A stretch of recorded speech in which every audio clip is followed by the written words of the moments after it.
28 ధీరుని శ్రీకాళహస్తీశ్వర సేవ. శ్రీ అగస్త్యుడు. స్నానమాడిన ధీరునికి ప్రాణం లేచి వచ్చినట్లయింది. స్నేహితునితో కలిసి గట్టు మీద చెట్లపైన దొరికిన రకరకాల పండ్లను తిని కడుపు నింపుకున్నాడు. ఆ పైన ఇద్దరూ ఆ తీరం వెంబడి ఉల్లాసంగా ప్రకృతి అందాలను ఆస్వాదిస్తూ తిరిగారు.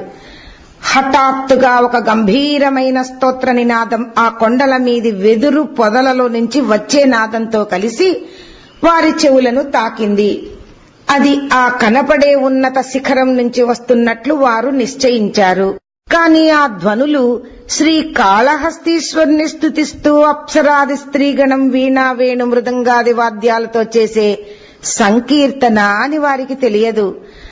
ఆ సంగీత ధ్వని విశేషానికి ప్రకృతి సమస్తం పులకించిపోయింది. నెమళ్లు గుంపులుగా పురివిప్పి నాట్యం చేయసాగాయి. చెట్లు ఎత్తైన తమ తలలను తన్మయత్వంతో ఊపసాగాయి. ధీరుడు పరవశంతో, గాఢా, ఈ పాట ఎక్కడిదోయ్, ఎవరు పాడుతున్నారు అని అడిగాడు.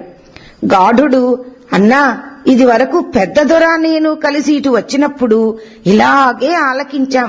ఆ కొండ మీద ఎవరో పెద్ద దేవత ఉందని ఒక బాపనయ్య పూలు తేనె నీళ్లు చల్లుతూ బువ్వ పెడుతూ పూజలు చేస్తాడని చెబుతుంటారు.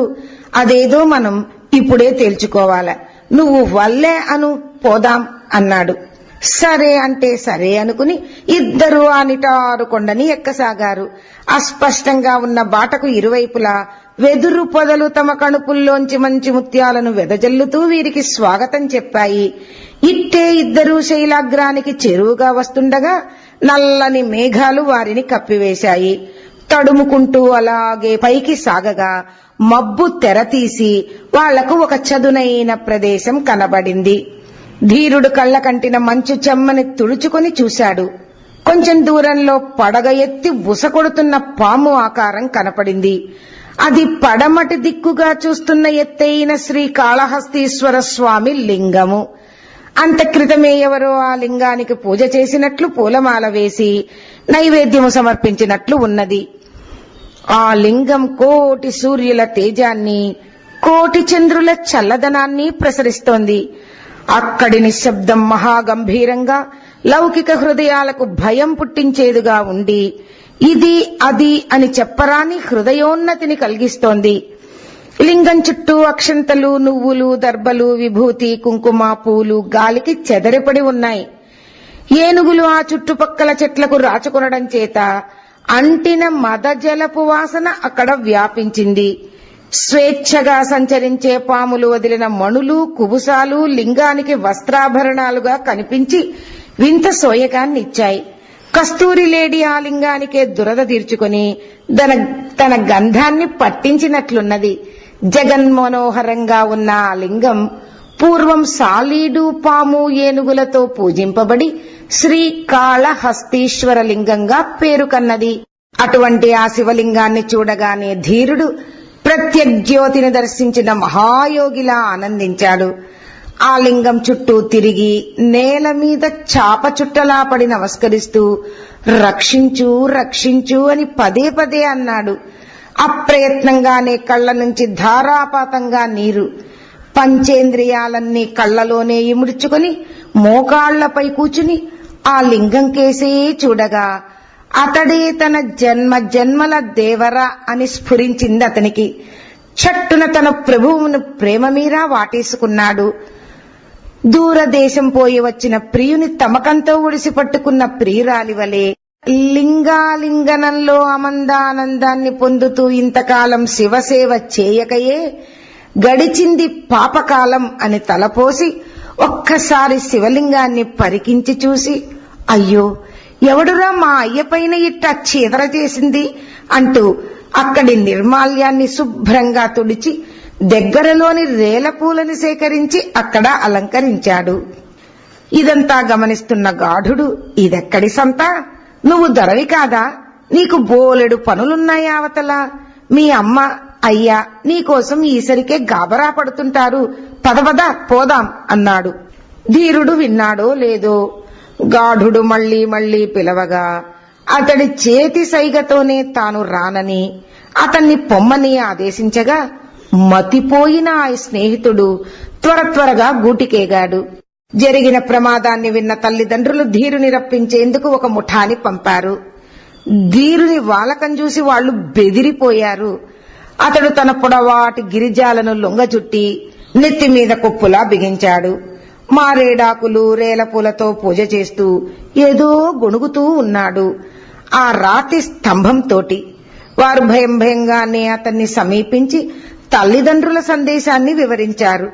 ధీరుడు వాళ్లను విసుక్కుని మరలా తన పూజకు అడ్డు రావద్దు అని హెచ్చరించాడు. హతాశులై వారు వెనుతిరిగారు. ప్రభువుతో తన ప్రణయానికి అడ్డంకులు తొలగిపోగా అతడు ఒక్కసారి బావురుమన్నాడు. తండ్రి, ముజ్జగాల దొరవైన నీకు ఈ అవస్థ ఏమి? ఇలా ఆలనా పాలనా లేని బికారిలా ఉండటం నీకేం ముచ్చటయ్యా శివయ్యా? అయినా నీకేం బెంగలేదులే అయ్యా. ఇక మీద నీ బంటుని నేనున్నానుగా. రేయి పగలు నేను నిన్ను వదలను. నాకు నువ్వే కావాలి రుద్రయ్యా. నిన్ను చూడాలని వచ్చా మాదేవయ్యా. నువ్వు నేను మాత్రమే ఇక్కడ. నీకు నేను, నాకు నువ్వు. బల్బలేగుందిలేవయ్యా ఈ ఏర్పాటు. అద్గది తెలిసింది శివయ్యా. అందుకే ఇక్కడ మకాం పెట్టావని. సామే, నేనేదైనా నీకు సేవలు అడ్డదిడ్డంగా చేసినా నువ్వే నన్ను సరిదిద్దుకోవాలా. దొరా, నీ కాళ్ళట్టుకుంటా, నన్నొదలకు అంటూ తన మనసంతా వెళ్లగక్కుకొన్నాడు. కొంతసేపటికి తేరుకొని కర్తవ్యం స్ఫురించిన వాడై లేచి ఆ పరిసరాలను శుభ్రం చేశాడు. ముళ్ల పొదలు విస్తారంగా అల్లుకుపోయిన తీగలను తొలగించి సన్నిధిని పెళ్లి మంటపంలా ముస్తాబు చేశాడు. ఆ తరువాత ధీరుడు తన శివయ్యకు చెప్పుకుని వేట కోసం అడవిలోకి వెళ్లాడు. లేడీ, పంది మొదలైన జంతువుల్ని వేటాడి వాటి మృదువైన భాగాలున్న మాంసాన్ని నిప్పుల్లో కాల్చి వాటిని వెడల్పాటి టేకు ఆకుల్లో పొట్లాలు కట్టాడు. అడవి జాతి పూలెన్నో సేకరించి వాటిని తలపాగాలో దోపుకున్నాడు. నీళ్లకి ముంతలేక నోటి నిండా నీరు నింపి శివ సన్నిధికి ఆత్రంతో వచ్చాడు. లింగ మస్తకంపై అంతకు ముంద ఉన్న వాటిని చెప్పుకాలతో తుడిచేశాడు. నిర్మాల్యం విసృజ్య పుక్కిటి నీటిని లింగం మీద ధారగా పోశాడు. స్నానం కారయిష్యామి పాగాలో దోపిన పుష్పాలను శివుని నెత్తి మీద ఉంచాడు. పుష్పాన్ని సమర్పయామి, ఇక నైవేద్యం. సమర్పయామి నమః. ఆకుపొట్లాన్ని విప్పి ఇంకా వేడిగా ఉన్న ఆ ముక్కలను నోటితో ఊది చల్లార్చి కొంచెం రుచి చూస్తూ బాగున్న భాగాలను ఏరి వాటిని పుట్ట తేనెలో ముంచి శివలింగం ముందు ఆకులో పేర్చి తన ప్రభువంకే ఆదరంగా మురిపెంగా చూస్తూ నిలబడ్డాడు.